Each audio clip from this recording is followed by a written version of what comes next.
Información, análisis y entrevistas. Profundidad con una mirada panorámica. En Línea 1.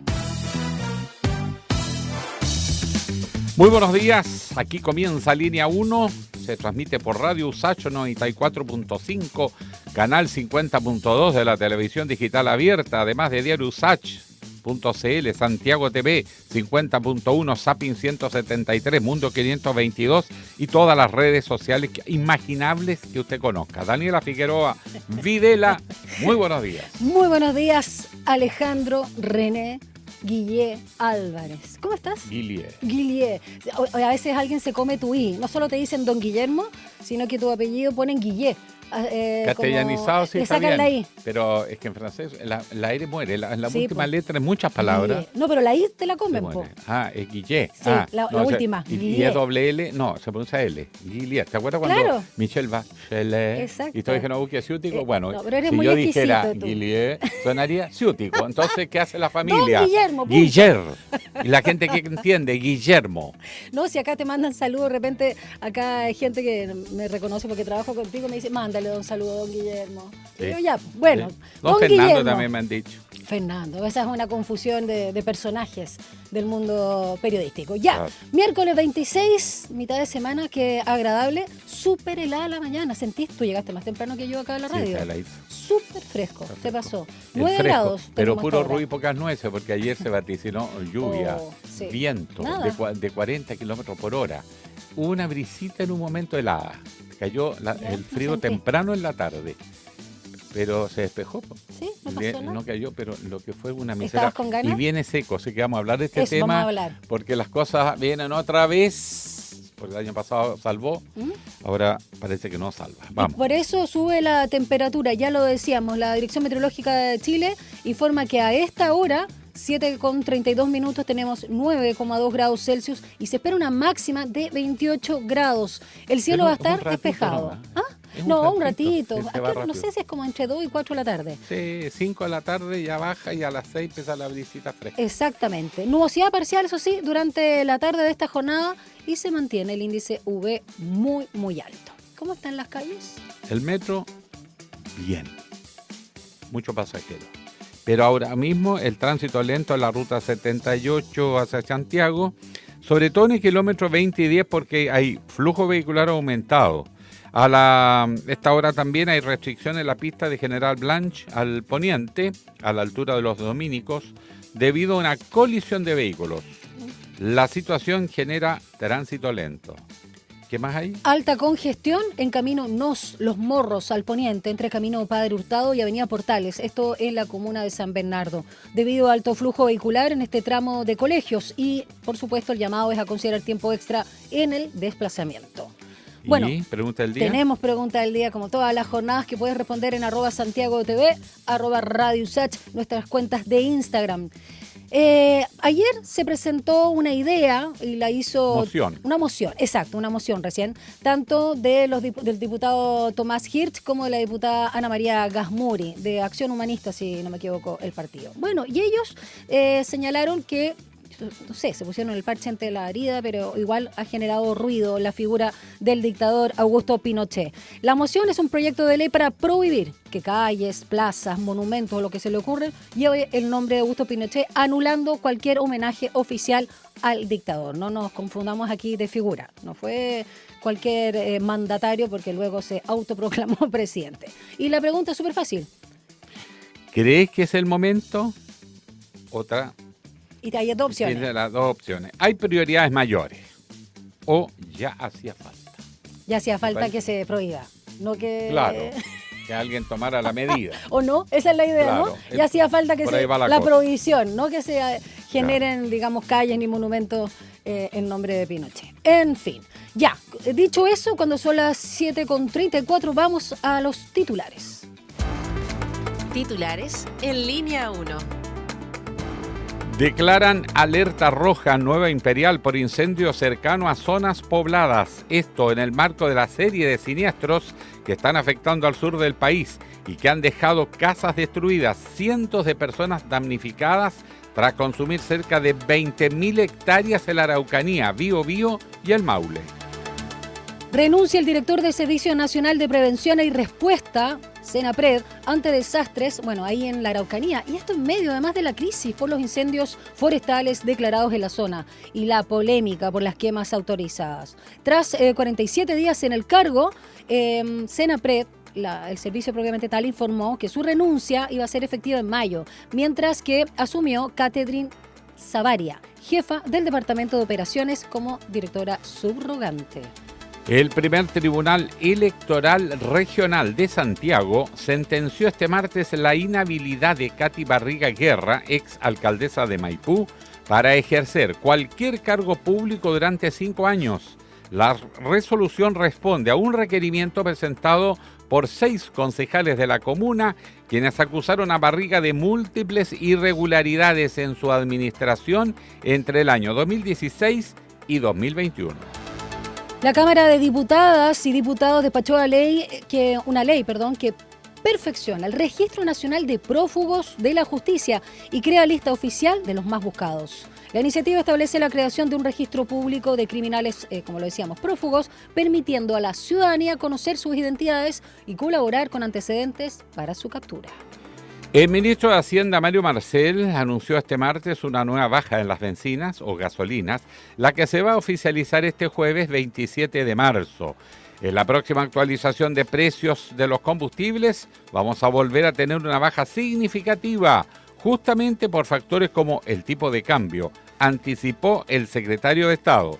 Dijo que será la tercera caída consecutiva en 9 semanas, todo cuando la rebaja anterior fue de casi 40 pesos por litro. Y en el ámbito internacional, el asesor de seguridad nacional de la Casa Blanca, Mike Waltz, ha afirmado este martes que asume la plena responsabilidad de la creación de un chat abierto de la aplicación de mensajería encriptada Signal entre varios altos cargos de la administración de Estados Unidos sobre operaciones militares contra Yemen. En tanto, el presidente Donald Trump minimizó la filtración de chats y respaldó a su asesor de seguridad nacional. No es muy seguro, pero... Vamos al Estadio Nacional. ¿Qué no pasó? Vamos punteros, pero al revés. Uy, cada vez más último. Pero técnicamente aún queda un partido decisivo. Ya. Qué optimista que es. Bueno, pues si de algo hay que vivir. Bueno, la selección chilena jugó como nunca. Pero como siempre. Ecuador jugó mejor.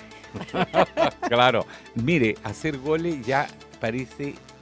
No sé qué hacer. Me da pena ya. Sí, da pena, no la echan para adentro. Mire, ni con un colchón le apuntan.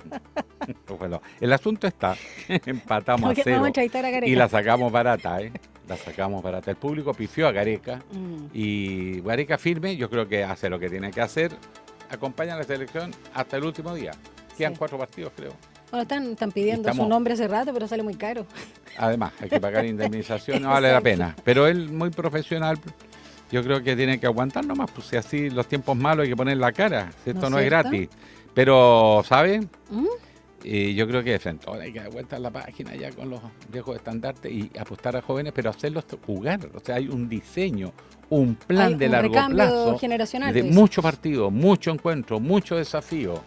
Y además hacer trabajo en la división inferior. Claro. Acá quieren el negocio fácil nomás, pues. Comprar y vender jugadores.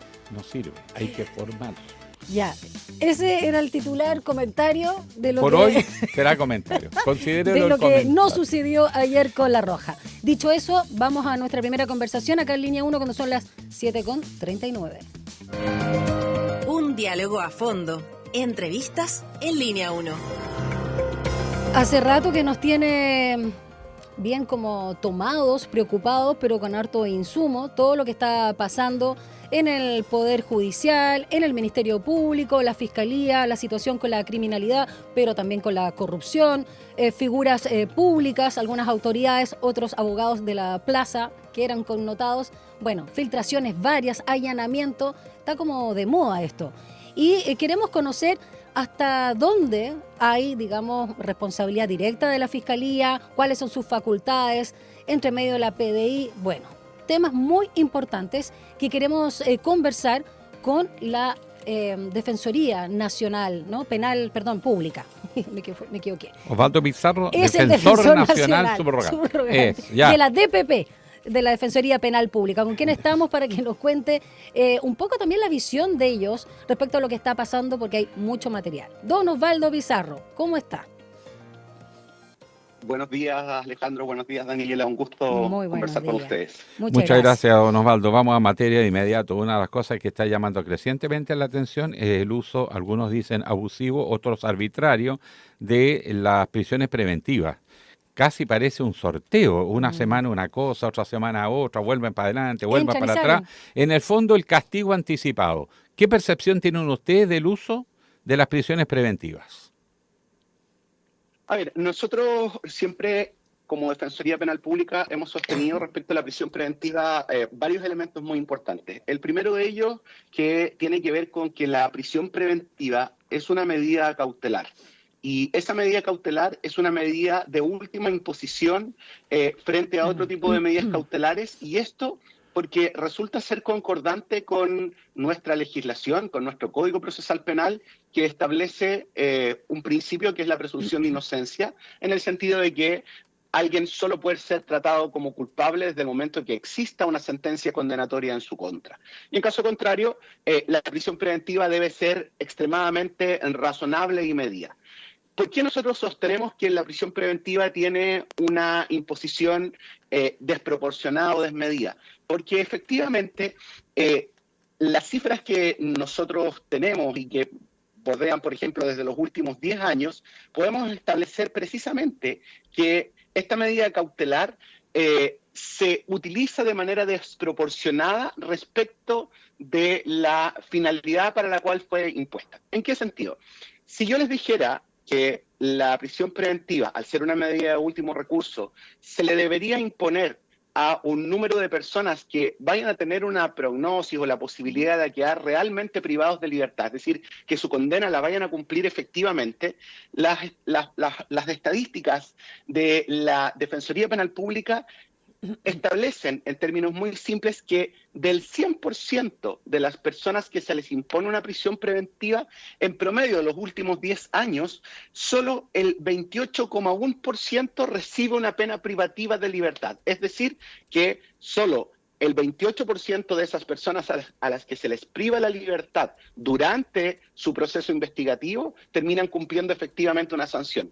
¿Y cuál es el problema de ello? Que privar de libertad a una persona tiene necesariamente la exposición a un contacto criminógeno que es altamente complejo. Todos sabemos los problemas que se están asociando al interior de las cárceles, pero no solo eso, sino que además el hecho de que una persona esté privada de libertad lo deja en una posición bastante compleja, no solo desde lo humano, sino que una persona que está privada de libertad no tiene ninguna posibilidad de recibir o ser objeto de un proyecto de reinserción social, un proyecto de reinserción laboral, un proyecto de reinserción educacional, porque esta persona solo está privada de libertad, a diferencia incluso de una persona condenada que tiene más opciones de poder optar a este tipo de proyectos versus una persona que no lo tiene y que es un imputado. Defensor, también preguntarle a propósito de las cifras de sobrepoblación en las cárceles que promedian, según Gendarmería, 139%, o sea, hay un hacinamiento impresionante. La falta también de no solo estas medidas que claramente mezclan la política con lo judicial y a la vez se judicializa la política. Hay un tema de perspectiva de género que se puso en el tapete con el caso Hermosilla y ¿cómo era el nombre? Leonarda Villalobos, ¿no? Que no tenía la posibilidad de ir a un anexo como es Capitán Llaver para mujeres. Esa situación me parece que todavía por ese caso nomás salió a la luz, pero tampoco se ha considerado. A propósito también de la prisión preventiva que hay ahí para algunos abusos. Sí, este caso en particular puso en el tapete una situación que la Defensoría Penal Pública ha planteado y ha intentado posicionar desde hace mucho tiempo, que tiene que ver con el hecho de que una mujer cuando es privada de libertad, las condiciones carcelarias en las que ella es privada de libertad son muy distintas y muy desfavorables respecto de la posición de un hombre. ¿En qué sentido? Cuando tú, Daniela, planteabas el tema de la perspectiva de género. Esto, cuando yo lo llevo y lo materializo en lo que dice relación con las cárceles fueron construidas para hombres. Y todos los procesos, tanto de funcionamiento como en infraestructura, fueron hechos especialmente para hombres. Por lo tanto, cuando una mujer es privada de libertad, existen una serie de elementos disruptivos. Por ejemplo, el tema de las prestaciones de salud.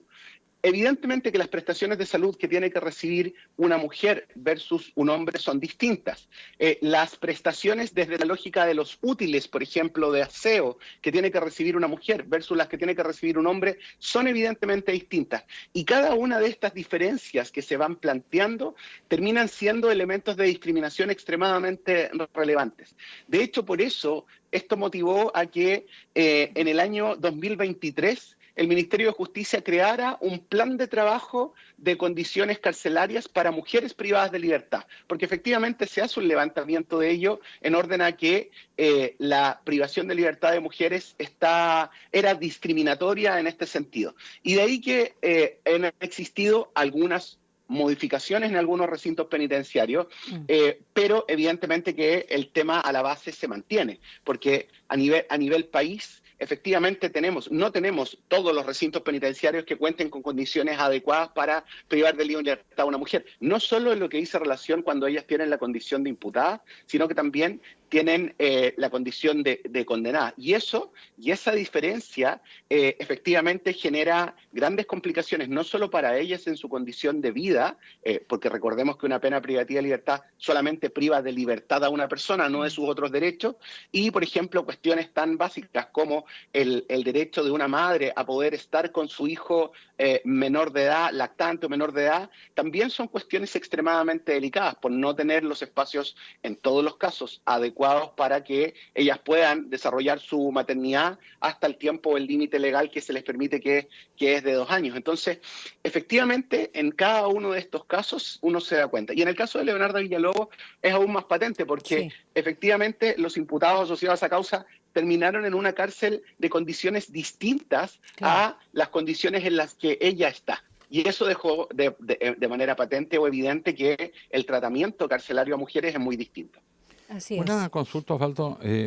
Cuando una persona es sometida a condena de a veces casi 1 año de prisión efectiva, preventiva, y después no es castigado, incluso resulta inocente, ¿tiene derecho a querellarse contra el Estado, contra la Fiscalía Nacional, contra el fiscal, contra los jueces? ¿Qué derecho tiene aquel que ha sido abusado en sus derechos?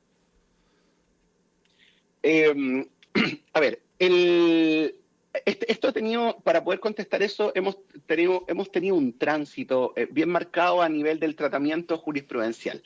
En primer lugar, nuestra Constitución establece desde sus inicios que cualquier persona pudiera demandar cuando ha existido un error judicial, ¿ya? Y esa condición de la indemnización de perjuicios por error judicial o por sentencia injustificadamente errónea, ya era una causal indemnizatoria difícil o compleja de poder sostener o acreditar ante los propios tribunales.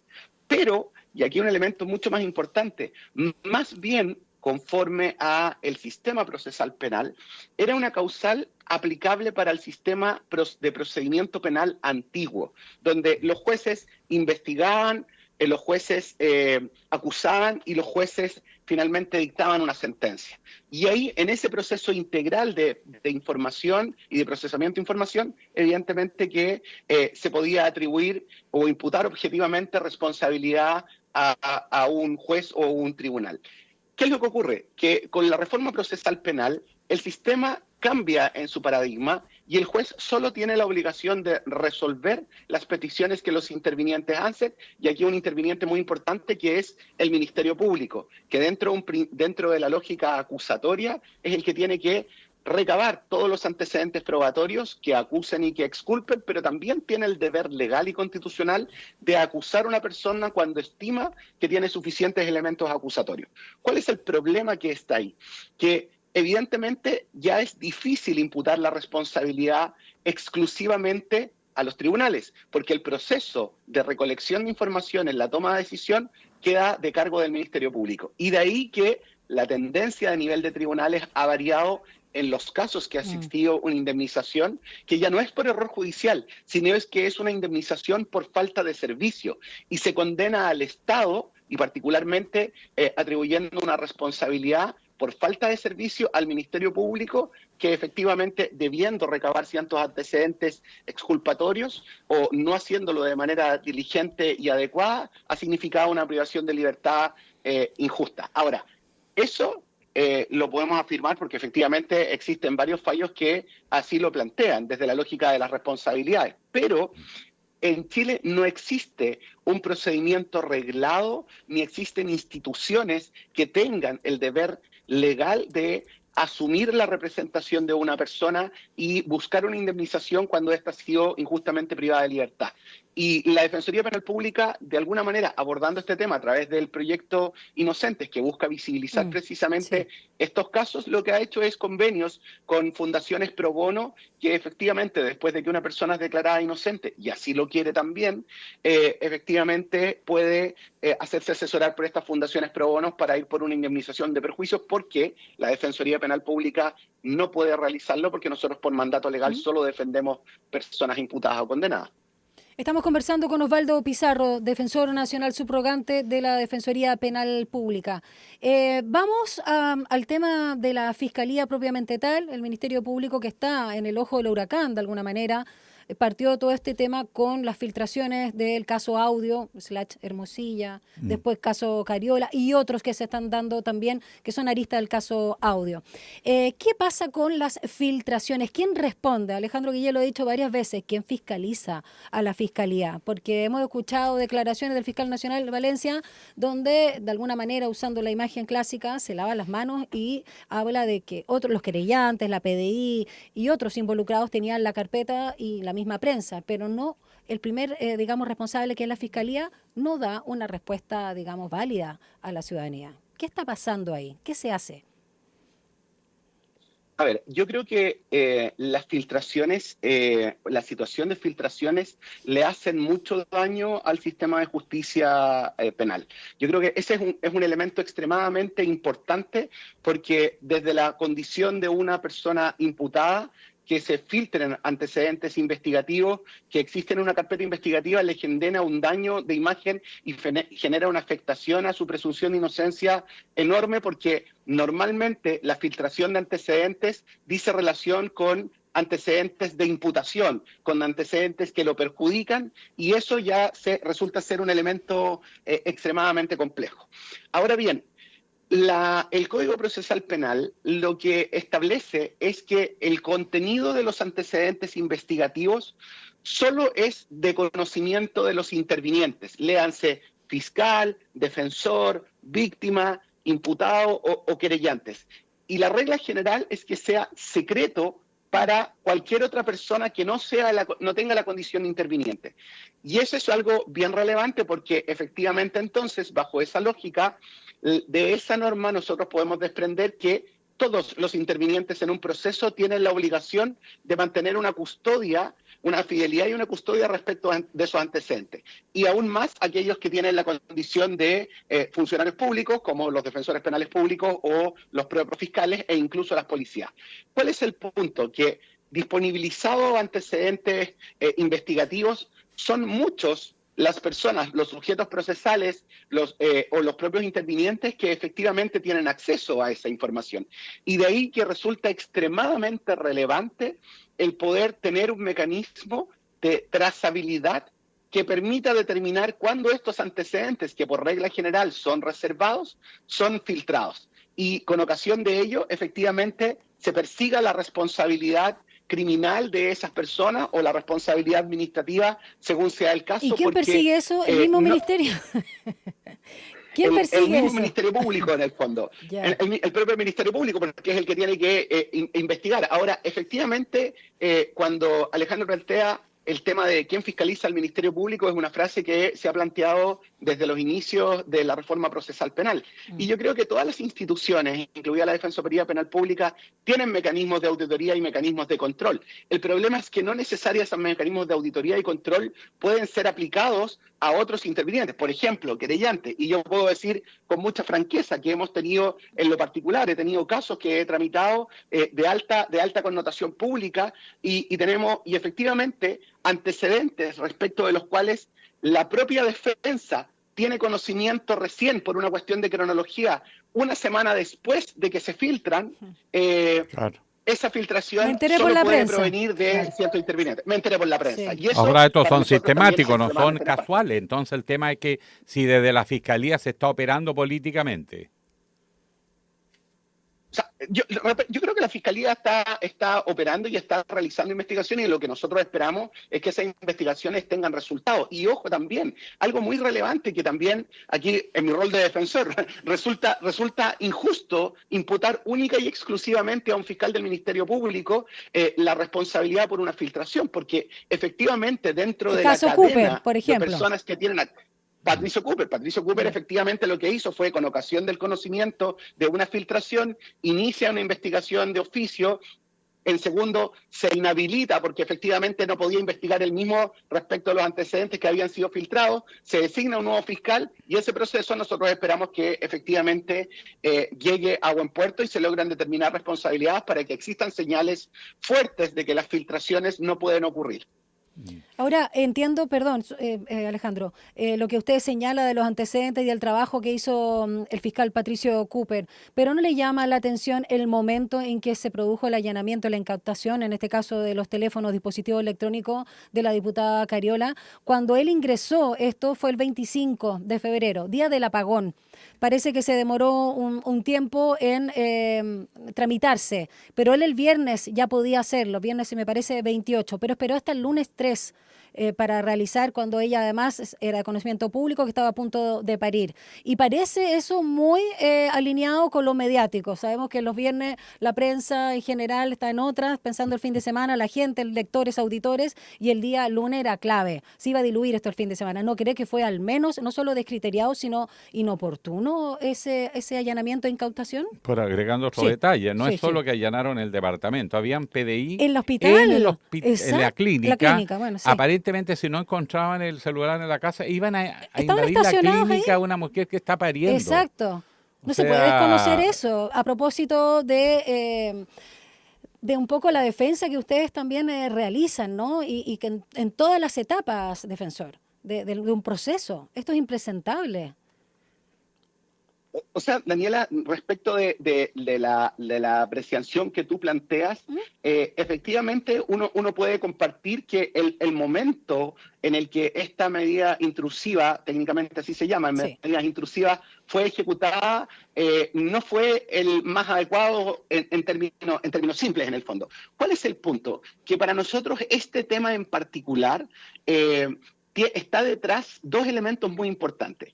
El primero de ellos, y hay que dejarlo en claro también, el Ministerio Público constitucional legalmente tiene la posibilidad de solicitar medidas intrusivas para poder ejecutar investigaciones. Sí, lo puede hacer.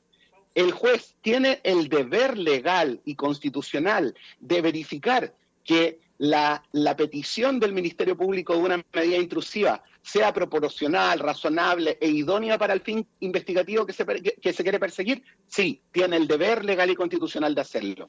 Ahora bien, esos mismos principios de proporcionalidad, razonabilidad e idoneidad también deben ser considerados al momento de la ejecución de la medida intrusiva. Y aquí está el gran cuestionamiento. La ejecución de esa medida, tanto en la oportunidad como en la manera de realizarlo, efectivamente pueden ser cuestionados al alero de estos principios de proporcionalidad, razonabilidad o idoneidad. Y corresponde precisamente al Poder Judicial y al juez que esté de control en esa investigación, efectivamente, poder determinar si efectivamente esto se ajustó o no, tanto en su forma como en su fondo, desde la medida propiamente tal hasta su ejecución a estos principios que son básicos y esenciales. Y de ahí que efectivamente nosotros tomamos conocimiento que esto fue puesto en conocimiento, se debatió a nivel del Tribunal de Garantía respectivo y esta medida finalmente se estimó como legal y proporcional, razonable, idónea, y de ahí que esos antecedentes investigativos no fueron sancionados procesalmente en el fondo con una nulidad. Ahora bien, creo yo que los fiscales y la policía, y particularmente las policías, tienen el deber de determinar el momento adecuado y el momento más idóneo y razonable para poder ejecutar una medida de estas características. Y evidentemente que desde la percepción ciudadana, la oportunidad en que esto se realizó no fue lo más adecuado. Pero este debate que fue planteado por parte de los intervinientes de ese caso, nosotros no somos parte de ese caso, ya fue resuelto y por lo tanto no queda más que respetar la decisión judicial que en esa oportunidad ya fue tomada. Bien, pues ha sido un agrado conversar con usted, defensor. Espero no tener que recurrir a su servicio. Yo tampoco. No, encantado, don Alejandro, lo podríamos recibir y atender como lo hacemos con todos ciudadanos. Osvaldo Pizarro, defensor nacional subrogante, muchísimas gracias por este contacto bien crítico. Ahora, lo legal y lo idóneo. ¿Cómo está la corrupción en el Poder Gracias, Judicial? defensor, para no dejarlo ahí colgado el teléfono. Un abrazo, que le vaya muy bien. Un abrazo, Chao. que esté muy bien. Sí, era para pedirlo. Así como los fiscales sí. operan políticamente, los Sí. jueces también están operando políticamente. Entonces estamos metidos en un zapato chino. Y la pregunta que no alcancé, porque ya faltó el tiempo. Si el 94% o más, si el 96% de los casos denunciados ante los tribunales no solo no termina con una persona identificada, un autor, ni menos condenado, sino que ni siquiera se investigan, ¿tiene derecho el ciudadano a una indemnización de daño y perjuicio por parte del sistema de justicia? Debería. O sea, hay unos que se llaman sepultureros. Uno no puede ser catastrofista, pero lo he conversado con quienes han sido ministros de justicia. Es un desastre lo que está pasando. Es el peor desastre institucional del país, el sistema judicial. Y bueno, y el Ministerio Público, a propósito, que es una patita de aquello. Ya, son las 8:02. Ups, vamos a una pausa y ya regresamos a Línea 1.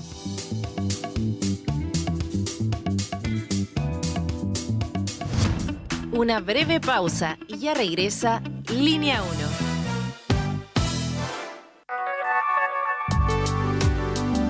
Es la hora en Radio Usach. 8 de la mañana presenta y 2 minutos. Historias de barrio. Esta es una de las tantas veces que Pedro y Carlos entrenaron juntos en la Villa Panamericana. Dale, Pedrito, de aquí te haces viral para TikTok. Si estáis hablando con el próximo medallista olímpico, cada vez más cerca de la cima. Obvio, de Villa Panamericana para el mundo. Sí, oigan, muy deportista y todo, pero acuérdense de entrenar para los 7 también, po. Ya vamos. El condominio de Pedro y Carlos también es parte de los proyectos entregados durante este periodo. Infórmate y postula en www.minbu.cl. Ministerio de Vivienda y Urbanismo. Gobierno de Chile. Sé parte de nuestra franja cultural en Artes y Oficios los lunes y viernes a las 17 horas. Teatro, danza, música, cine, artes visuales, literatura, tradición y vanguardia. En Artes y Oficios conocemos más del trabajo que existe detrás de cada creación realizada por las y los protagonistas del mundo artístico, cultural y patrimonial y de su impacto en nuestra sociedad. La invitación es a discutir la cultura con todas sus aristas. Juntémonos en la 94.5 los lunes y viernes a las 17 horas. Radio Usach, nuevas voces. Estamos de regreso en Línea 1. Titulares en Línea 1. Declaran alerta roja en Nueva Imperial por incendios cercanos a zonas pobladas. Esto en el marco de la serie de siniestros que están afectando al sur del país y que han dejado casas destruidas, colegios y también cientos de personas damnificadas, también agricultores, tras consumir cerca de 20.000 hectáreas de la Araucanía, Biobío y el Maule. Y ayer se comunicó la renuncia de Alejandro Pliskov, director del Servicio Nacional de Prevención y Respuesta ante Desastres, el SENAPRED, en la Araucanía. Esto en medio de la crisis por los incendios forestales declarados en la zona y la polémica por las quemas autorizadas. Tras 47 días en el cargo, Pliskov informó de su renuncia y que iba a ser, eso sí, efectiva en mayo. Eso lo dijeron del SENAPRED. Mientras asume Catherine Savaria, jefa del Departamento de Operaciones, como directora subrogante.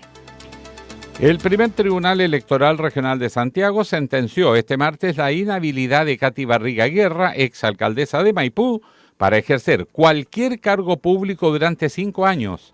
La resolución responde a un requerimiento presentado por 6 concejales de la comuna, quienes acusaron a Barriga de múltiples irregularidades en su administración entre los años 2016 y 2021. La Cámara de Diputadas y Diputados despachó a ley que perfecciona un registro nacional de prófugos de la justicia y crea además una lista oficial de los más buscados. La iniciativa establece la creación de un registro público de criminales prófugos, permitiendo a la ciudadanía conocer sus identidades y colaborar así con antecedentes para su captura. El ministro de Hacienda, Mario Marcel, anticipó que viene nueva baja de las bencinas, la que se va a oficializar este jueves 27 de marzo. En la próxima actualización de precio de los combustibles, dijo, vamos a volver a tener una baja significativa, justamente por factores como el tipo de cambio. El secretario de Estado dijo que será la tercera caída consecutiva en 9 semanas, todo cuanto la rebaja anterior fue de casi 40 pesos por litro. En el ámbito internacional, el asesor de Seguridad Nacional de la Casa Blanca, Mike Waltz, afirmó este martes que asume la plena responsabilidad de la creación de un chat abierto de la aplicación de mensajería encriptada Signal entre varios altos cargos de la administración de Estados Unidos, esto sobre operaciones militares contra Yemen. Y el presidente Donald Trump minimizó la filtración de chats y respaldó a su asesor de Seguridad Nacional. China acusó a Estados Unidos de violar las normas internacionales al incluir alrededor de 70 empresas chinas en una lista negra que les prohíbe la exportación de tecnología estadounidense. El portavoz de la Cancillería china, Guo Jiakun, afirmó que esta medida socava los derechos de las empresas y afecta la estabilidad de la cadena de suministros globales. Y el presidente de la ANFP, Pablo Milad, reconoció que la desvinculación del técnico de la selección chilena, Ricardo Gareca, implicaría un finiquito de alto costo, por lo que su continuidad será analizada en conjunto con el directorio. Tras el empate de La Roja ante Ecuador, Milad enfatizó que las decisiones se toman colectivamente y que en su momento Gareca fue considerado el mejor técnico disponible con experiencia en selecciones que aún quedan 4 además partidos por disputar en las clasificatorias. Ya son las 8:07. Un diálogo a fondo. Entrevistas en Línea 1. Bueno, ayer pasó lo que se anticipaba, incidentes en el Congreso Nacional, cuando llegaron organizaciones de pescadores artesanales de gran parte del territorio nacional.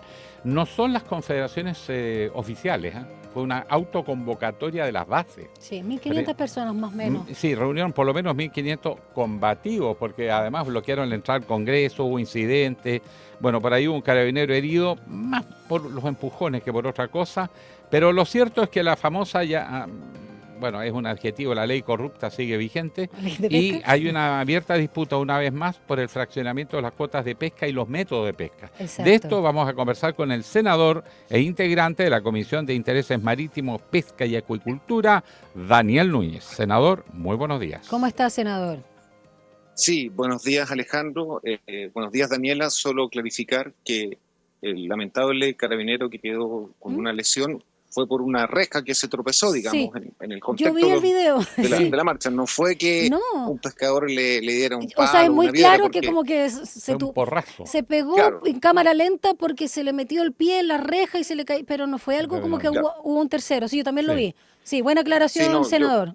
Sí, lo comento porque en la sala del Senado se discutió este tema y yo defendí el derecho que tienen los pescadores a manifestarse pacíficamente, por supuesto. No queremos que hayan ni carabineros, ni pescadores, ni daños de ningún tipo a propiedad pública ni privada, pero hay que entender que, como bien decía Alejandro, acá hay una ley corrupta donde hubo un senador preso por recibir sobornos, el senador Ortiz, que en ese tiempo era de la UDI. También por ahí. Y, claro, y resulta que uno espera que el Parlamento sea el ejemplo en cumplir la ley, que respete la urgencia, y eso significaría que esto tiene que ser votado por la Comisión de Hacienda hoy día. Exacto. Y lamentablemente uno ve dilaciones, y bueno, eso genera también toda esta ansiedad, desesperación y desconfianza a que realmente acá se legisle con transparencia y no que estén los intereses económicos de la industria pesquera y que eso altere una votación normal. Entonces, esa es la angustia que hay en el mundo de la pesca artesanal y por eso ayer habían tantos pescadores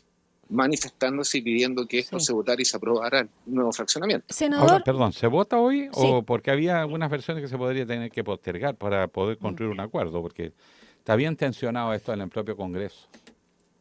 Sí, la verdad, Alejandro, es que no sabemos qué va a pasar hoy. Yo, después de conversar con ustedes, voy viajando a Valparaíso. La sesión de la Comisión de Hacienda parte a las 10:30. Hay audiencias que solicitó, como siempre, la industria pesquera, que es la que más se escucha en el Congreso. Pero yo creo que hay que escuchar también la voz de los pescadores artesanales. Y yo espero que se vote hoy día. Si no se vota hoy día, a más tardar mañana, y que de esa manera esto se define en la sala del Senado a la vuelta de la semana distrital. Pero acá estas tácticas dilatorias de no querer dar la cara es la peor forma de expresión de la democracia. La democracia se expresa con el voto, con transparencia, con argumento, y nosotros tuvimos un largo debate en la Cámara, un largo debate en la Comisión de Pesca del Senado. Hemos construido todos los acuerdos que son razonables, pero aquí derechamente lo que se está haciendo es defender los intereses de la industria pesquera en desmedro del país y de la pesca artesanal, y eso es lo que cuestionamos. Sí, senador Núñez, ¿cuáles son los argumentos cuando se cambia desde la Cámara de Diputados a la Cámara Alta o el Senado los porcentajes de estas cuotas, ¿no?, de captura para la pesquera artesanal y por otro lado la industria? Se señalaba que se había, comillas, beneficiado un poco más a la industria desde el Senado por la cantidad de empleos que da la industria. ¿Cuánto asidero tiene justamente ese argumento? Bueno, la verdad es que ese argumento no tiene mucho asidero porque la verdad es que la pesca artesanal se ha transformado en una actividad económica que mueve economías a nivel local, de caletas, de comunas, algunas de ellas muy pobres de todo Chile, desde literalmente Arica hasta Punta Arenas. Entonces, desde ese punto de vista, la actividad de la pesca artesanal genera muchos ingresos económicos y muchos empleos. Ahora, ¿eso quiere decir entonces que nosotros estamos con esto matando a la industria? No. Es que eso es lo que no se entiende. Si cuando un pescador artesanal saca una cantidad importante de jureles, saca una cantidad importante de merluza o de jibia, que son las tres cosas que más se está sacando hoy día, o reineta, eso se lo vende a la industria. El pescador artesanal nunca logra en una caleta vender como fresco gran parte de lo que él captura. Él se lo vende a la industria y la industria lo procesa. Harina pescado. Bueno, y ahí harina pescado, algunos también para consumo humano. Entonces, lo que ocurre es que la industria tiene una voracidad tremenda porque ella quiere sacar todo con sus barcos industriales de arrastre, que le sale más barato, pero que tiene un impacto ambiental negativo porque en las redes de arrastre viene todo tipo de especies que no son a veces las que se están demandando y no quiere pagarle un precio justo a la pesca artesanal. Un muy buen ejemplo de que esto funciona bien es lo que ha pasado con la jibia. Chile el año pasado exportó $175 millones en jibia. Es una gran cantidad de plata. Toda esa jibia la capturaron pescadores artesanales desde Caldera hasta Valdivia. Y la industria funcionó perfectamente. La pesca artesanal capturó, en este caso la industria y plantas pequeñas de proceso, que es un nuevo actor económico que surge en la pesca, las procesan y como en Chile no comemos jibia, pero si se come en el exterior, se exportó. Yo quiero que eso mismo ocurra con el jurel, pero por supuesto que también prioricemos el consumo humano porque ahí tenemos lo que tú decías, Daniela. O sea, ¿cómo es posible que, mira, en mi región, Coquimbo, en Atacama, más del 93% del jurel que se saca en esas regiones, todos harina de pescado?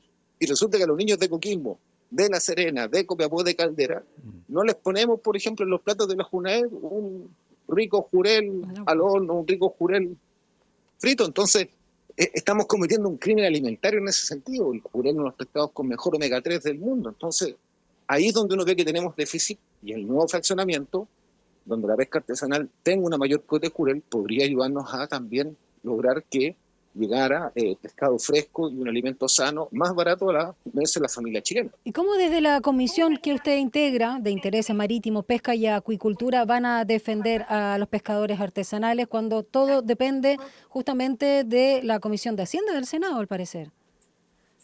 Claro, es que ahí justamente está la tensión. Hoy día la Comisión de Hacienda podría votar, rechazar todo, y en realidad de quién depende y quién puede reponer las mismas propuestas que se ven de la Cámara de Diputados en la sala del Senado. Por eso es que los pescadores dicen que Hacienda no vote, es que está dilatando, es como que nos impide llegar a la meta, y nosotros apostamos que si en la Comisión de Hacienda, como muchas veces ocurre, priman los intereses de la industria pesquera, priman los intereses de la corrupción, bueno, nosotros esperamos que eso se corrija en la sala del Senado. Pero la trampa que está haciendo la Comisión de Hacienda es que no quiere votar, y al no votar impide que por reglamento esto llegue a la sala del Senado, y eso es lo que indigna también.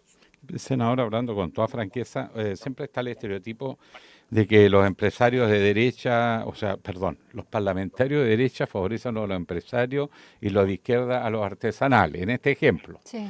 Pero yo vi algunos socialistas votando a favor de la tesis de las empresas.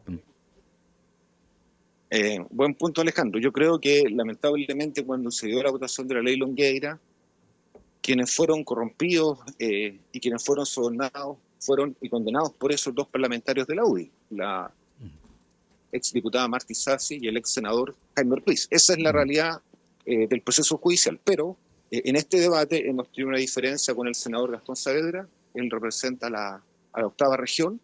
Donde la industria es más fuerte de todo Chile.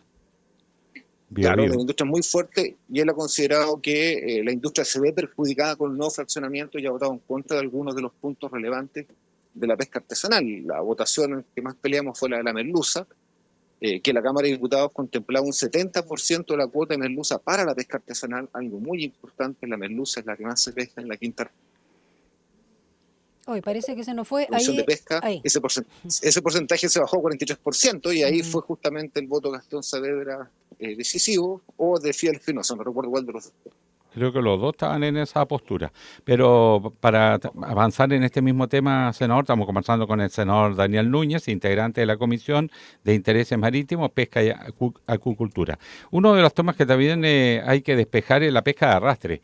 La pesca industrial es exclusivamente de arrastre. El darle más cuota significa que se arrasa con todo y también con las especies reproductoras más chiquitas. Y eso ha significado los hechos de depredación del mar chileno, y de hecho la jibia había desaparecido hace 5 años atrás y con mucha dificultad se ha recuperado y hoy día tiene buena presencia en nuestros mares. ¿Cuál es la idea de volver atrás?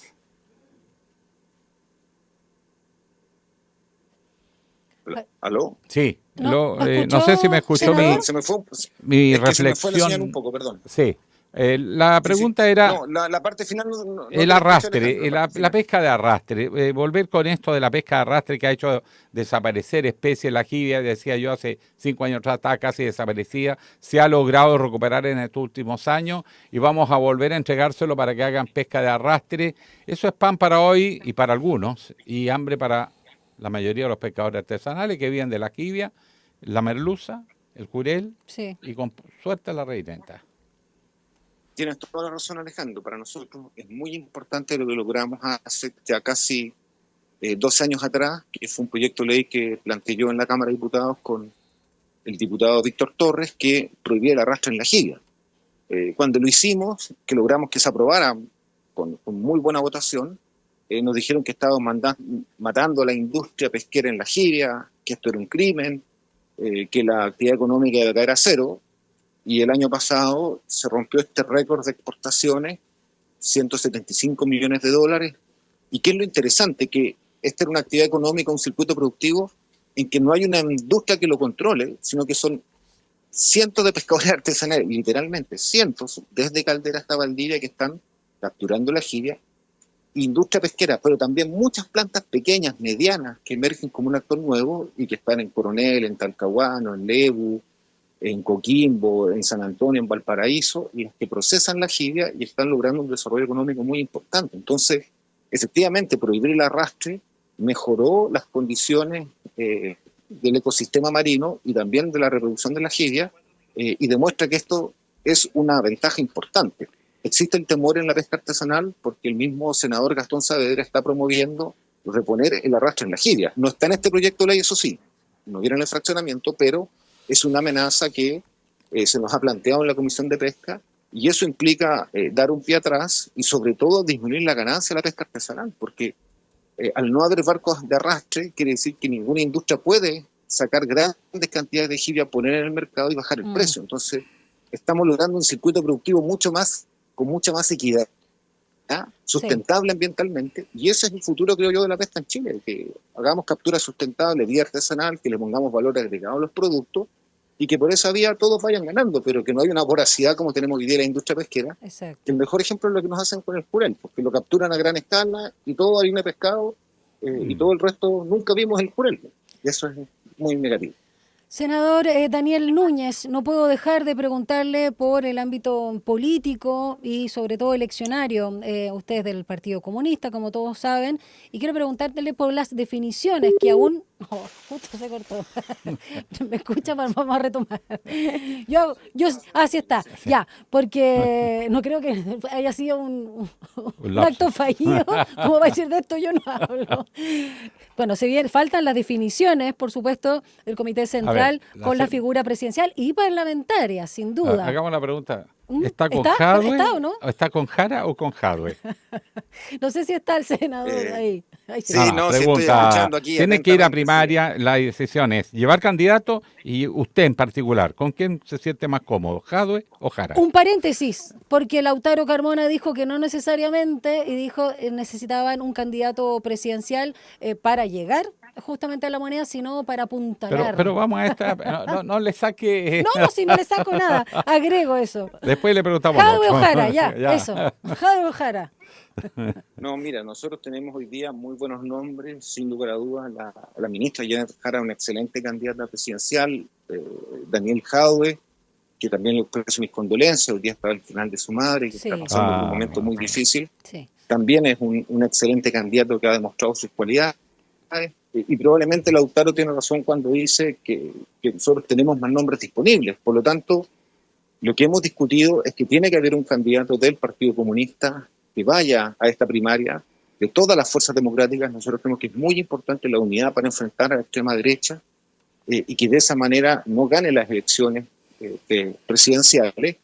Y vamos a aportar por un nombre. Ahora, dentro de eso, quien tenga las mejores cualidades es algo que vamos a discutir dentro del partido, y nosotros tenemos una cultura en la cual no hacemos preferencias públicas individuales porque creemos que nuestra fortaleza está en la decisión colectiva. Así que yo voy a expresar mi opinión internamente. Las declaraciones de Toá molesta a la tienda porque no es solo la figura de Jadwe, sino que de forma explícita algún candidato o candidata del PC siga apoyando de alguna manera a Maduro. Esos son límites que dijo que ella no estaba dispuesta a traspasar para unas primarias.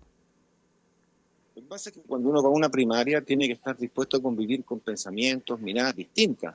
Y en ese sentido nosotros no nos genera ninguna dificultad, ningún problema que haya un debate de ideas y de propuestas. Lo que uno no puede compartir es que se imponga un veto, que alguien diga, mire, si tal persona no hace lo que yo digo en esto, entonces no puede entrar a este proceso. Yo creo que los vetos, las exclusiones son cosas del pasado. Y lo que yo llamaría a la candidata Toá es a que debatamos propuestas para cómo hacer de Chile un país con más desarrollo, con más democracia, con más justicia social, con más defensa y protección del medio ambiente, por supuesto también con más seguridad para vivir en paz. Yo creo que ese es el sentido de una primaria, pero si nosotros nos ponemos a decir, si tal persona no piensa esto o no hace lo que yo espero acá, la excluyo o me bajo a este proceso, estamos poniendo trabas a un proceso unitario, porque, por ejemplo, nosotros también tenemos puntos de vista distintos con la democracia cristiana. Pero nosotros queremos que esta primaria de las fuerzas democráticas concurra a la democracia cristiana. Por ejemplo, Marco Enríquez Ominami ha dicho que quiere una primaria. Nosotros somos partidarios que Marco Enríquez se incorpore a la primaria.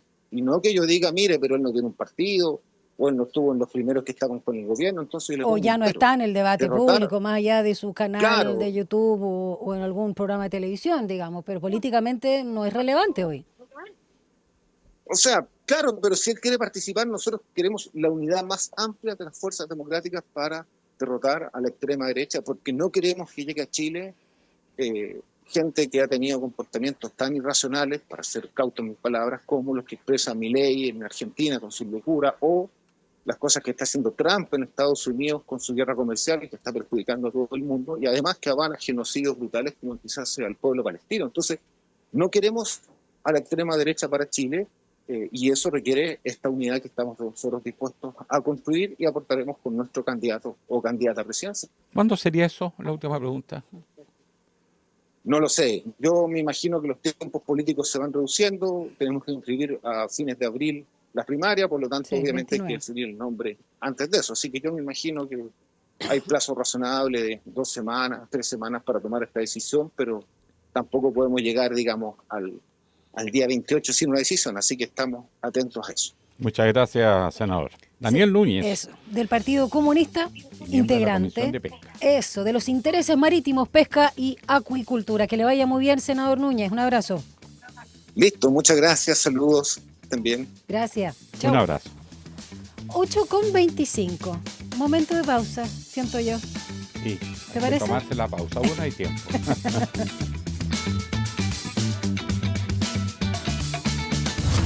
Una breve pausa y ya regresa Línea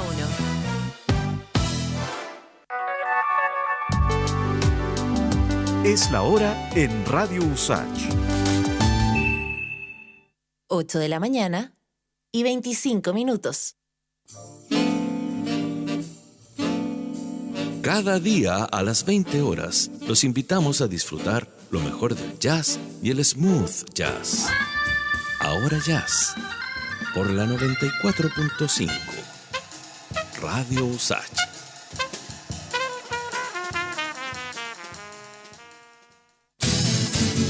Todos los días a las 12 en punto te invitamos a hacer un recorrido por los sonidos más profundos de nuestro país.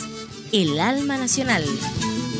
La trova, el canto de raíz, folclore y fusión que unen generaciones. Y cada viernes con música en vivo en las sesiones de El Alma. El Alma Nacional. Justo al mediodía, un encuentro diario con la música chilena por la 94.5 FM Radio Usach y en el 50.2 de la televisión digital abierta. Minbu presenta Historias de Barrio. Esta es una de las tantas veces que Pedro y Carlos entrenaron juntos en la Villa Panamericana. Dale, Pedrito, de aquí te haces viral para TikTok. Si estáis hablando con el próximo medallista olímpico, cada vez más cerca de la cima. Obvio, de Villa Panamericana para el mundo. Sí, oigan, muy deportista y todo, pero acuérdense de entrenar para los 7 también, po. Ya vamos. El condominio de Pedro y Carlos también es parte de los proyectos entregados durante este periodo. Infórmate y postula en www.minbu.cl. Ministerio de Vivienda y Urbanismo. Gobierno de Chile. Este 2025 te invitamos a Somos Expertas, Nuestra Voz. En esta segunda temporada podrás seguir conociendo las historias de vida de distintas mujeres expertas, sus trabajos, estudios e investigaciones que buscan hacer de este mundo un lugar mucho más justo. Conéctate a Somos Expertas, Nuestra Voz, cada miércoles y sábado a las 13 horas por la 94.5 FM, el canal 50.2 de la televisión digital abierta y en nuestras plataformas digitales. Radio Usach, nuevas voces. ¿Quieres potenciar tus habilidades y transformar tu futuro? En la Universidad de Santiago de Chile tenemos más de 200 cursos, diplomados y postítulos que se adaptan a ti. Algunos de nuestros programas no requieren título universitario porque creemos en el potencial de cada persona. Ingresa ahora a educacioncontinua.usach.cl y consulta por los requisitos de ingreso. Descubre cómo puedes dar el siguiente paso.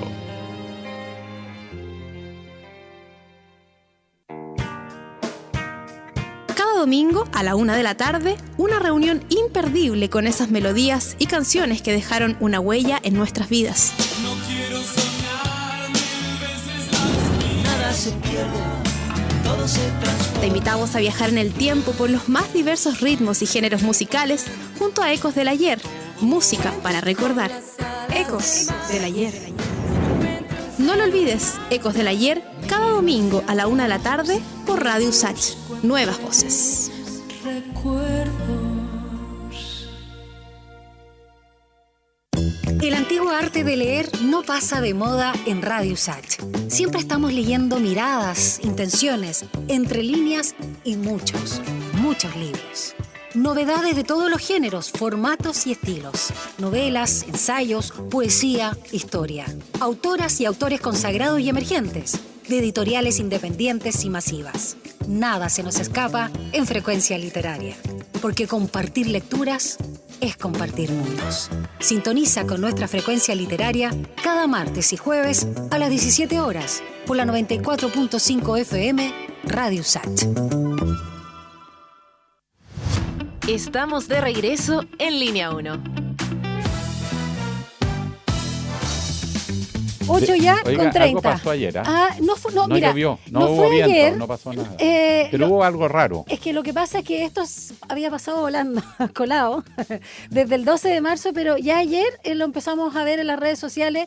A algunos les produjo un poco de risa, se convirtió como en un meme, y a otros les llamó la atención por la situación. Porque en la Comisión de Medio Ambiente de la Cámara de Diputados, Alejandro, que fue el 12 de marzo, estaba invitado nada más y nada menos que el astrónomo José Massa, ¿no? Que sabemos que es un gran divulgador científico. ¿Ya? Y ahí está exponiendo la visión en torno a un megaproyecto industrial que podría afectar algo que tú has planteado muy bien acá, que es el trabajo del Observatorio Paranal, ¿no? Ahí en Antofagasta. Sí. Y entre medio de eso, así como que no quiere la cosa, acordándose quizás de la infancia, esas cosas que quedan ahí, un diputado de la UDI, por Ñuble, de nombre Cristóbal Martínez, dijo lo siguiente.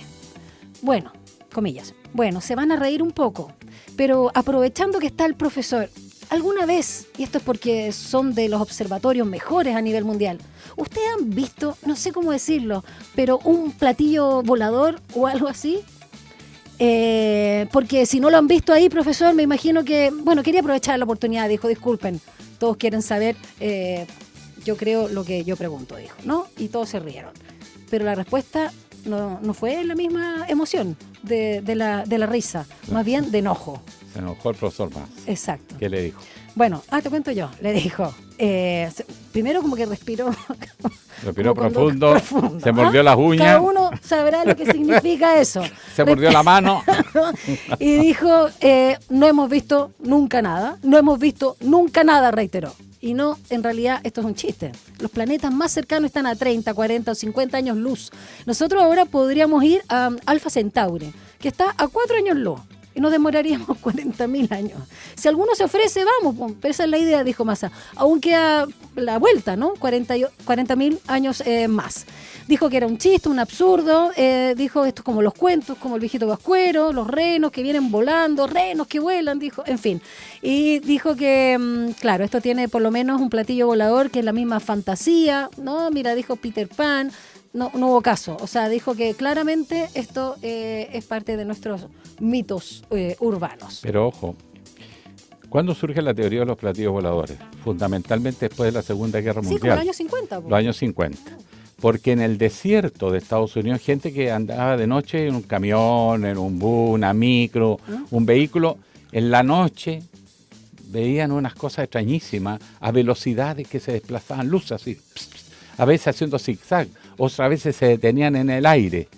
¿Qué pensaba la gente? Que eran alienígenas. Porque además había todo un clima de inseguridad y de temor por la Guerra Fría, que podría transformarse en guerra atómica. Y bueno, eran los ejercicios que hacía la defensa norteamericana, probando aviones que no, tenían velocidades desconocidas, helicópteros y un montón de artefactos de eso.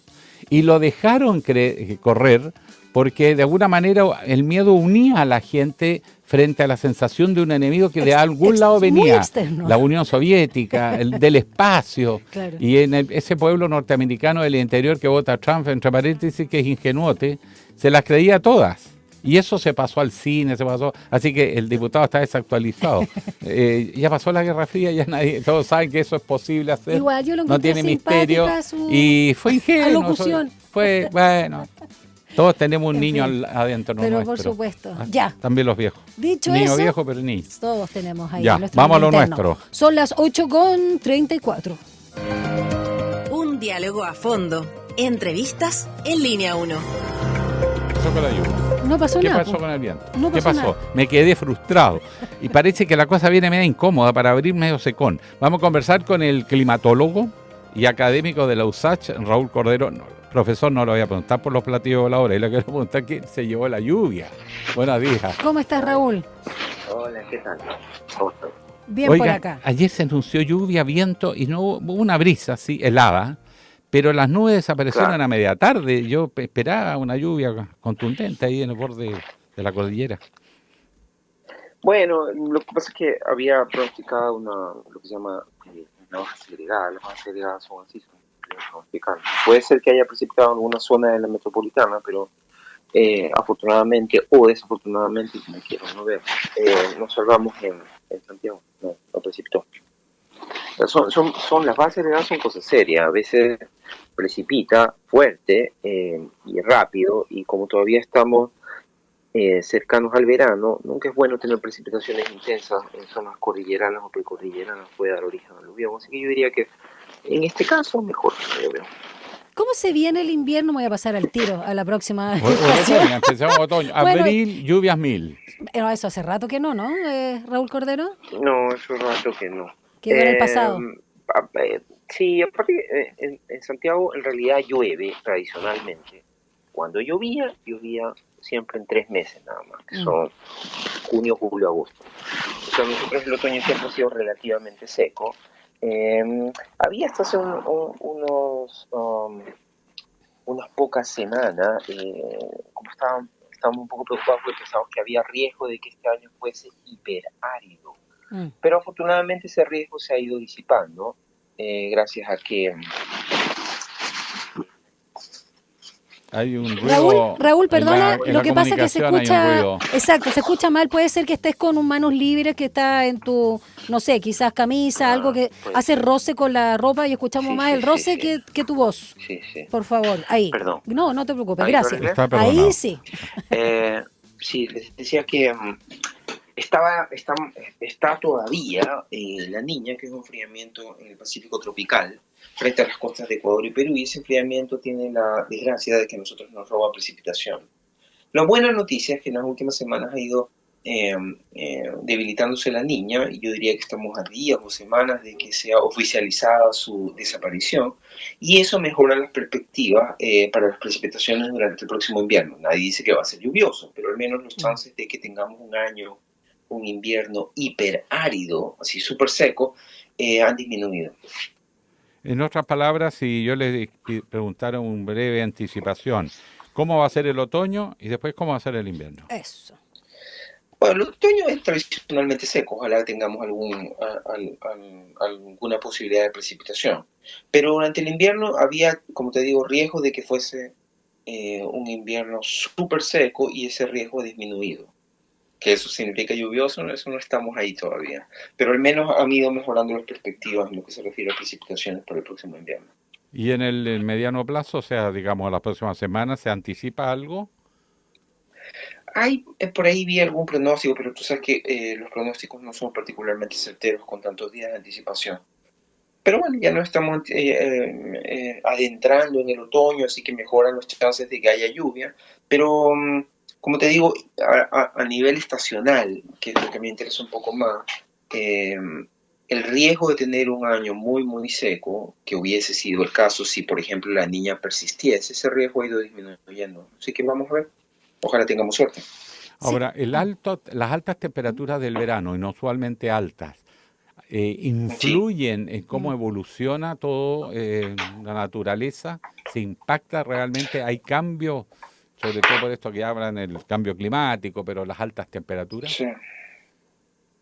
Bueno, sí, las altas temperaturas tienen el problema de que en condiciones de sequía resecan, exacerban la sequía. La sequía al final no es solo la falta de precipitaciones, sino lo seco que el suelo está.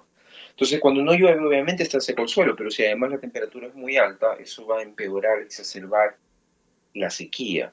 Y, por ejemplo, ustedes seguramente han estado conversando en los últimos días sobre ese brote de incendios que ha habido en el centro-sur, en la zona de la Araucanía, por ejemplo. Yo estuve mirando los datos de precipitaciones para esa zona y, o sea, en Santiago es seco el verano y el inicio del otoño, pero en el sur no, porque en el sur tiene que llover. Y ha estado lloviendo, hay un déficit de precipitaciones, pero no es tan extremo, hay un déficit de 25, 30%, es decir, ha llovido algo. Entonces uno dice, pero entonces si ha llovido, el suelo tiene que estar húmedo. ¿Cómo es posible que los fuegos sean tan difíciles de contener? Una de las razones es el viento tan intenso y la segunda razón es las altas temperaturas.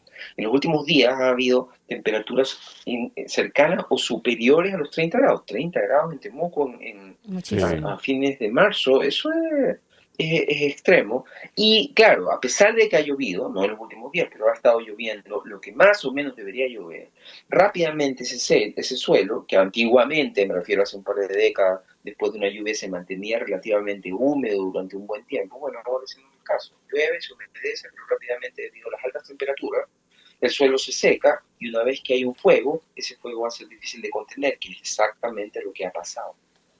Raúl Cordero, también preguntarte cuándo se van a asentar las temperaturas propias, quizás no de un otoño de la década de los 80 ni 90, sino de lo que podría uno considerar una estación intermedia y que se asienten tanto estas mínimas como máximas, donde no deberíamos superar los 26 grados o 25 como lo hemos visto los últimos días, sobre todo acá en la región metropolitana. Bueno, yo diría que ya comenzó ese periodo. O sea, ya no hace tanto calor como hizo.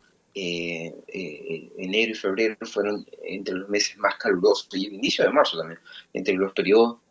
Ha sido como la partida del año entre las más calurosas, entre las 3 más calurosas más registradas en la zona central, de acuerdo a estadísticas de la Dirección Meteorológica de Chile. Así que ha hecho mucho calor en el inicio del año, pero las temperaturas afortunadamente ya están bajando.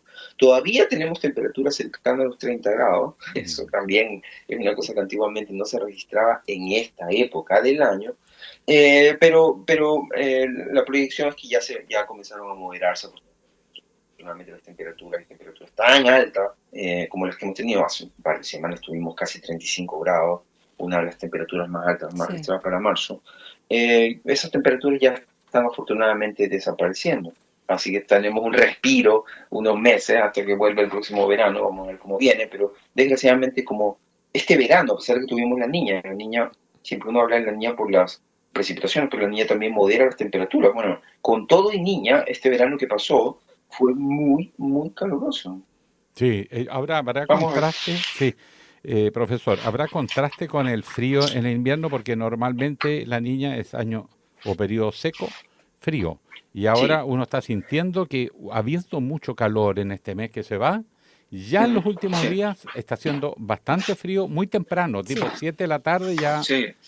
Y en la mañana, fuerte frío. Sí, ya llegó el otoño, pero igual estos días han estado fuertemente influidos por una baja serigada, ha habido por ahí, etcétera. Entonces, como que vamos a ver, pero ya dejamos atrás el verano, definitivamente. Así que las temperaturas van a estar más cercanas a lo que antiguamente consideramos otoño, pero hay que decir que a pesar de que nosotros percibimos que está frío, las mínimas de hoy son en promedio significativamente más altas que las mínimas que teníamos en esta misma época del año hace unas pocas décadas atrás. Y las máximas todavía la situación es mucho peor, las máximas de ahora. Por ejemplo, la temperatura típica a fines de marzo en Santiago debería ser del orden de 25 grados, esa debería ser la máxima. Y claro, por los últimos par de días hemos tenido temperaturas como esa, pero los días previos, ¿no? y algunos días de la próxima semana se pronostican a estar muy, muy por encima de los 25 grados de máxima en Santiago. Hoy sin pero ir lejos, 28 al menos grados. Ya no estamos hablando de 35 grados. No, claro. Sí, entonces, menos de 30. Pero bueno, ya, exactamente. Ahora, para que tengan ustedes una idea, el año pasado, todo el año, fue muy caluroso también, a pesar de que hubo algunos episodios, unas olas de frío, que en verdad no se habían visto en varias décadas. En mayo hubo una, en junio hubo otra, unos escapes de masas de aire cálidos de la Antártida. Pero a pesar de eso, cuando uno saca la estadística del año, del 2024, el 2024 tuvo casi 100 días del año, casi 100, más de 90, con temperaturas máximas superiores o iguales a los 30 grados en Santiago. Antiguamente, claro que no tenía temperaturas superiores o iguales a los 30 grados en Santiago, pero 30, 40 veces por año, ¿no? Una locura. El año pasado tuvimos casi 100, o sea, casi 1 de cada 3 días. El año pasado tuvimos temperaturas superiores a 30 grados. Esto es una cosa increíble. Y vamos a ver cómo va este año, pero esa marca, ese hito de los 100 días con temperaturas superiores a los 30 grados, es un hito que va a caer, ojalá que no sea este año, pero va a ser relativamente pronto. Es decir, impresionante cuando uno analiza la estadística, el alza en la frecuencia que se registraba en los Como un episodios tercio de del calor, año con esa temperaturas altas. temperatura. Exactamente, Impresionante. eso es una cosa, es casi es más del doble de lo que antiguamente se registraba. Antiguamente no me refiero a hace 100 años, no, antiguamente hace 20 años, en la década de los 90, por ejemplo, uno tenía 40, 45 días con temperaturas altas, superiores o iguales a los 30 grados. El año pasado ya nos acercamos a 100 y vamos a sobrepasar los 100 relativamente pronto, eso es malo. Profesor, más sabe el diablo por viejo que por diablo, así que créame que todo lo que usted está diciendo lo he vivido. Muchas gracias, profesor Cordero. Gracias, Raúl Cordero. Un abrazo. Climatólogo y académico de la USACH. Que ha estado muy contento con el resultado de ayer, ¿o no? ¿Cuál, del fútbol? Sí, no digo. Uno se pone el corazón por el país, ¿no? ¿No te pasa a ti? ¿No? O sea, Siempre en la fútbol, roja. sí, no, sí, siempre, duele. Ayer yo esperaba que le pudiéramos ganar a Ecuador, pero todos los rivales ahora se nos han hecho difíciles y tampoco es la culpa de Gareca. Ah, ya. O sea, es evidente que hay un cambio de época donde los viejos estandartes ya cumplieron. ¿Eso aplica para la política? Sí, claro. También. Sí, Ya, no solo para el fútbol. Desgraciadamente. Bueno, pero hay que preparar y hay que invertir y eso toma tiempo armar selecciones grandes. Por ejemplo, ya que estamos hablando de los 100 años Colo-Colo, pronto se va a cumplir, el triunfo Colo-Colo en la Copa Libertadores del año 91 se preparó con años de anticipación. Se preparó el equipo, se buscó un técnico de primera, se hizo una inversión, se formó jugadores, se protegió que no se los llevaran. Hubo un diseño para ganar la Copa. Y también se trabajó a nivel de dirigente para que no nos saquearan los arbitrajes. Y cuando fue necesario ponerse, se puso la mano firme. O sea, así se defiende. En la cancha, en la dirección técnica, los dirigentes, todos giran. No es un resultado espontáneo. Entonces, con el despelote que hay ahora, no van a cosechar ningún triunfo, no es culpa de nadie en particular, no hay diseño. Ya, he dicho, ciudadana, ya que me provocó, yo siempre a las provocaciones pero sí, no era una provocación, era solo un comentario. Dicho eso, cuando son las 8:46, revisemos antes de nuestra última conversación donde vamos a ir al sur, cómo está la temperatura, ya que hablábamos con Raúl Cordero recién. Mira, no ha subido mucho desde que comenzamos, Guille, ¿eh? No. 9,8 para ser más precisa porque acabo de actualizar el sitio. Totalmente despejado afuera, 92% de humedad, por eso se siente también más fresco. Pero mira la oscilación térmica, vamos a llegar a los 28 grados. Así es. Es Ya, muchísimo. vamos a los incendios forestales porque hay mucho problema en el sur. No todavía. No, antes sigamos actualizando porque estamos llamando ahí a Traiguén. Me dice que esté rellenando.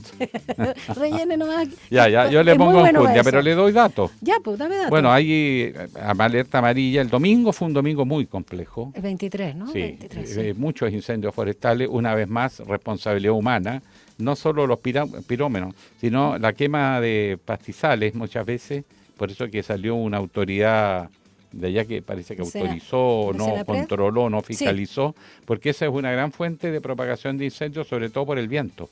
Porque de repente se producen estas situaciones, mucho calor, todo seco, pero además viene viento. Entonces pueden prender fuego para quemar y de repente cambian las condiciones del viento y se le escapa, y una que se escapa, selva medio. Que es lo que decía el climatólogo. Exactamente. Sí. Entonces la verdad es que hay una situación compleja. Hay partes que declaradas en toda la región sur de alerta amarilla, prácticamente 3 regiones, pero además hay algunas comunas que están con alerta roja. Quiere decir que el incendio llegó a la ciudad. Hay de hecho imágenes que muestran calles donde hay casas que se han incendiado. Absolutamente, y colegios, y situaciones de evacuación, viviendas destruidas, muchas personas evacuadas. Todavía no hemos contactado al alcalde de Traiguén, que tenía un compromiso con nosotros, vamos a seguir insistiendo, pero mientras te recuerdo la pregunta del día y vamos a revisar cómo están las calles. Primero la pregunta del día que está alojada en @SantiagoTV, @Radio Usach, que son nuestras cuentas de Instagram. Diputados oficialistas, estamos hablando de la diputada Gasmuri y el diputado Hirsch, presentaron una moción para un proyecto de ley para prohibir, por ejemplo, que calles, plazas, monumentos lleven el nombre de Augusto Pinochet, anulando cualquier homenaje oficial al dictador. Y la pregunta es, más bien si estás de acuerdo o no con que hayan homenajes a él, ¿crees que es el momento de poner esto en el tapete?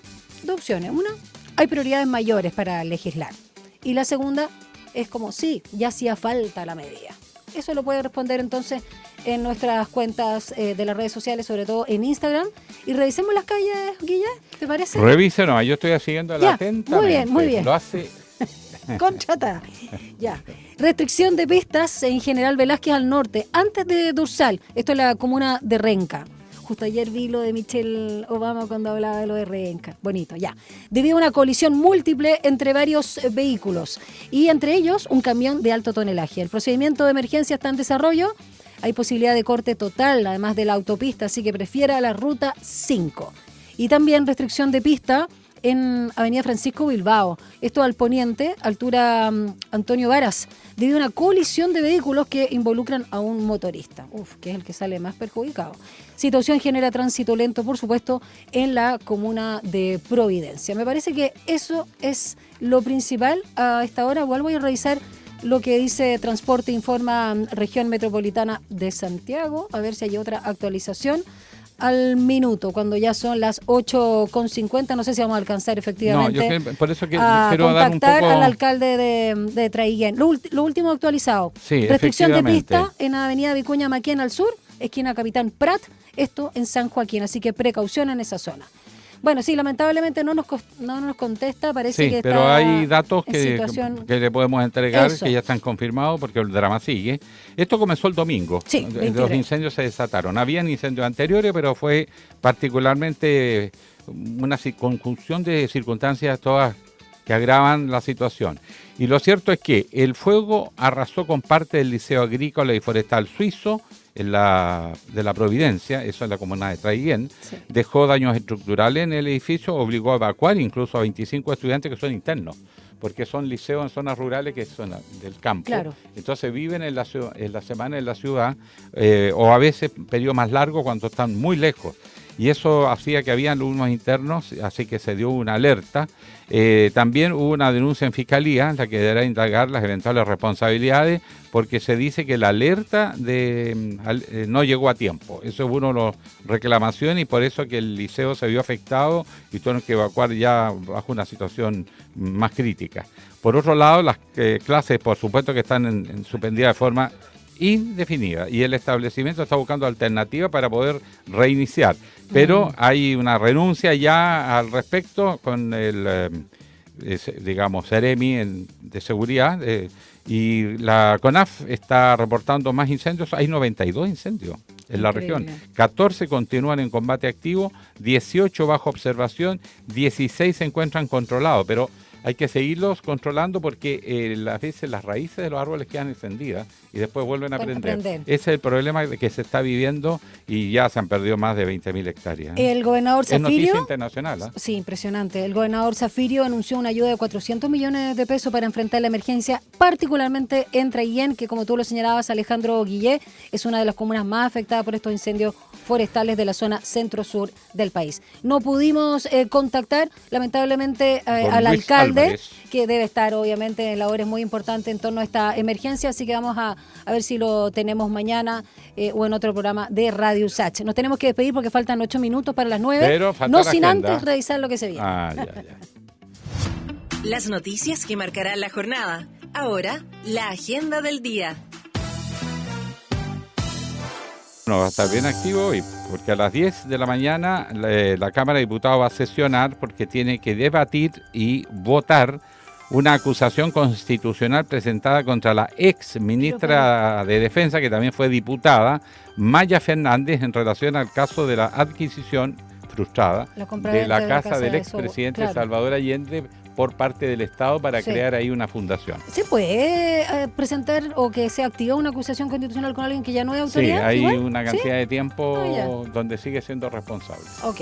Eso a las 10 de la mañana en Valparaíso. Y a las 11 horas, el presidente Gabriel Boric participa de la cuenta pública 2024 de la Contralora General de la República, Dorothy Pérez. Fiscalizar es labor. Vamos a ver cuánto ha avanzado y además que estaba haciendo reestructuraciones dentro de la Contraloría Dorothy Pérez. Por eso que muchos dicen irrumpió. Sí. Pero yo tengo una buena apreciación de lo que está haciendo por los antecedentes. No aguanta ninguna. Y en la tarde hay elecciones. A las Hay 4 dos de la tarde. senadores que Sí. se están comiendo las uñas. Osandón y Cast. Felipe y Cast, José de Manuel. Bópoli. Exacto. No confundir. Sí. Parientes, pero son distintos. Y el otro es José Manuel Osandón, porque se tiene que elegir el presidente de la mesa. Es elección normal, ¿eh? Sí. Se acordó hacerlo todos los años. A veces se acuerda por 4 años, como pasó con Gabriel Valdés. Otras veces se hace año a año. Y a veces incluso hay elecciones extraordinarias cuando hay censuras, etcétera, que en el Senado no ha pasado con la presidencia, pero sí con la vicepresidencia. Eso a las Así 4 de que la tarde en a las Valparaíso. 4 de la tarde y a las 5 de la tarde en punto, uno de los dos llora, el otro va a salir entusiasmado. Pues también entusiasmados los dos. Fuera de micrófono apostamos por quién sale. Ya. Y la pregunta del día. Ya tenemos los resultados en torno a esta moción como para prohibir que calles, plazas, monumentos lleven el nombre del dictador Augusto Pinochet. Y el 18% de nuestros encuestados considera que existen mayores prioridades, mientras que el 82% considera que esta medida ya hacía falta. O sea, hay que aprobar la ley. La ley de prohibición, sí, porque finalmente ya lo vimos con los 50 años del golpe, el nivel de negacionismo que empezó a surgir, uno dice, pensamos que teníamos superado esto. Eso se llama en y las encuestas, eso se llama desconocen. preguntas sesgadas. Sí, no, y algunos desconocen que estuvieron ahí a favor de Pinochet, no solo como dictador en su minuto, sino también apostando por el sí, y luego además como senador designado ahí vitalicio. Bueno, en Argentina es tema. ¿Qué cosa? Protesta contra el negacionismo, multitudinaria por supuesto. negación. Bueno, pero Ya, llegó la hora nos de... fuimos. Y tú vas a ser parte de la inauguración del año académico de De la periodismo. Escuela de Periodismo. Buenísimo. Alejandra Filipe y la directora Eso. se va a mandar el discurso. Vas al tiro para allá, no llegue atrasado. Antoine Faure, que es el director. Y ella es la jefe de carrera. Y todos los profesores y los alumnos alineaditos, ordenaditos. Mire, viene hasta más elegantito, se fijó, ¿no? Sí, pues, profe, está impecable. Ya, está impecable vamos. hoy día. Ya, nos vamos, nos fuimos. Ya viene Rodrigo Alcaíno con Enlace USACH. Chao.